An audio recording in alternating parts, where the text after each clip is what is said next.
بسم اللہ الرحمن الرحیم، السلام علیکم ورحمۃ اللہ وبرکاتہ۔ محترم دوستو بزرگو، قربانی کا ماحول چل رہا ہے۔ قربانی کا گوشت الحمدللہ ہمارے گھروں میں تیار ہوگا۔ تو قربانی کا جو گوشت ہو، قربانی کا جانور جب ہم ذبح کر لیں تو اس کا گوشت تیار ہو جاوے تو اس گوشت کو بانٹنے کا صحیح طریقہ، سنت طریقہ کیا ہے؟ یہ بات تو ہم جانتے ہیں کہ 3 حصے کرنا چاہیے، لیکن 3 حصے کیسے کرنا چاہیے، یہ 3 حصے کرنے کا حکم کیا ہے، نہیں کریں گے تو کیا گناہ ملے گا، تھوڑا ان باتوں کو بھی ہمیں جاننا ضروری ہے۔ سب سے پہلی چیز تو یہ ہے، جیسا کہ روایتوں سے بھی یہ بات ثابت ہے اور فقہ کی تقریباً ساری کتابوں میں یہ بات لکھی ہے کہ جو قربانی کا گوشت ہوگا اس کے 3 حصے کرنا ہے۔ یہ بہتر ہے، مستحب۔ 3 حصے، 3 حصے کریں۔ ایک حصہ آپ رشتہ داروں کو، جو اپنے اقربا ہیں، جو بھی رشتہ دار ہیں، بہنیں ہیں، چچا ہیں، خالہ ہے، پھوپھی ہے، ماموں، جو بھی اپنے رشتہ دار ملنے جلنے والے ہیں، آپ ایک حصہ ان کو تقسیم کریں، ٹھیک ہے۔ دوسرا ایک حصہ غریبوں کو، جو بھی غریب ہیں، محتاج ہے، ضرورت مند ہے، ان کو دیں۔ اور تیسرا حصہ خود اپنا کھائیں پکائیں۔ یہ 3 حصے کرنا بہتر ہے۔ بہتر اور مستحب کا مطلب یہ ہے کہ اگر آپ نے 3 حصے نہیں کیے، یا آپ نے اپنے حساب سے تھوڑا بہت ادھر ادھر بانٹ دیا اپنے اندازے سے، باقی آپ نے گھر میں پکا لیا، یا آپ نے پورا گھر میں پکا لیا، رشتہ داروں کو، غریبوں کو گھر پہ ہی پکا کے کھلا دیا، تو یہ ساری شکلیں جائز ہیں۔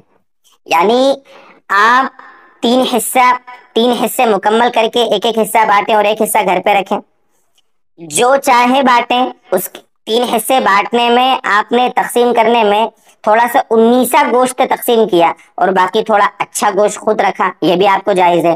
اچھا آپ نے بانٹ دیا، 19 خود رکھا، یہ بھی جائز ہے۔ یا آپ نے 3 حصے برابر برابر کیے، کلیجی گردے بھی رکھے، اس کے اندر اعلیٰ قسمیں بھی رکھی، وہ بھی جائز ہے۔ کل ملا کر آپ جتنی مرضی، جیسا جس کو جتنا دینا چاہیں، سب کی گنجائش۔ بہتر تو یہ ہے کہ بھائی بہت سارے غریب لوگ ہیں، بہت سے رشتہ دار ایسے ہوتے ہیں جو بیچارے بکرے کا گوشت خرید نہیں پاتے، 600 روپے کے قریب تقریباً 1 کلو ملتا ہے، نہیں بہت سارے لوگ ایفرٹ کر پاتے ہیں، تو ایسے موقع پر ان کو بیچاروں کو تمنا ہوتی ہے، غریبوں کو بھی تمنا ہوتی ہے بکرے کا گوشت ملے گا، جی بھر کے کھائیں گے، غریبوں کے بھی بچے ہوتے ہیں، تو آپ برابر حصے کریں، بہتر ہے، تاکہ وہ جو غریب کے بچے ہیں، رشتہ دار وغیرہ ہیں، جن کو امیدیں ہوتی ہیں، وہ بھی اس کو اچھے سے کھا لیں، وہ بھی، ان کو بھی اطمینان سے گوشت کھانے کو مل جاوے۔ تو بہتر ہے کہ آپ اس طرح کریں، لیکن نہیں بھی کریں گے تو گناہ نہیں ملے گا۔ کبھی کبھی ہوتا ہے، انسان، بڑی فیملی ہے، بکرا ہے، پورا گھر پہ پکایا اور سب نے کھا لیا، کوئی مسئلہ نہیں، کوئی گناہ تھوڑی۔